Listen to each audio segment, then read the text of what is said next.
How did you respond after your ex wanted you back after leaving you? You'll hear a lot of people tell you it's a mistake to say yes. Those people are not wrong, but they're not right either. I met this girl in high school, at a conference for overachievers in math. We hung out at the conference. Did other things teenagers do when parental supervision is limited at the conference. And then went back to our homes, about 4 hours drive apart.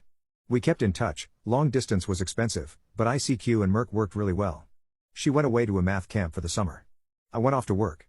But we both made plans to get together in the fall and just hang out. Didn't work like that, of course. Leaving aside all the teenaged, hormone-driven stuff, I really liked being around her. And, while I can't speak for certain, she really liked being around me. So when I visited her and she visited me, well, things just seemed to fall into place such as it was. The distance was daunting, but we said we'd give it a go.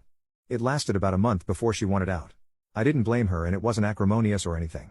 She just had problems dealing with the distance. We still enjoyed being around one another, so we kept in touch. And over Christmas break we made arrangements to spend some time with one another again. You can guess what happened. That run made it until July or August, can't remember. I was away working again. She was getting ready to go off to university. She was going out of province while I was going to be stuck doing first-year transfer work in my local college. She decided she wanted out before that distance became real. That one made me angry.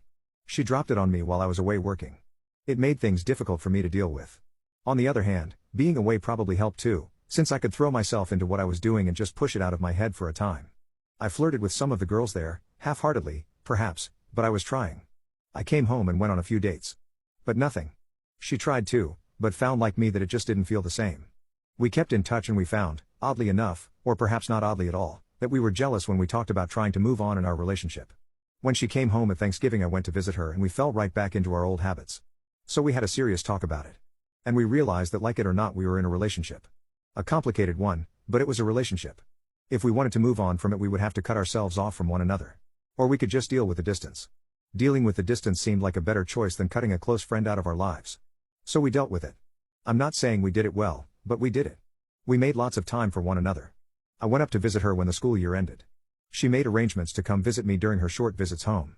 We both altered our plans so that we could cut down the distance the next year. I changed universities, she changed co-op locations. And now, 18 years after we first met, we are 7 years married and have a wonderful daughter. Because I said yes to my ex.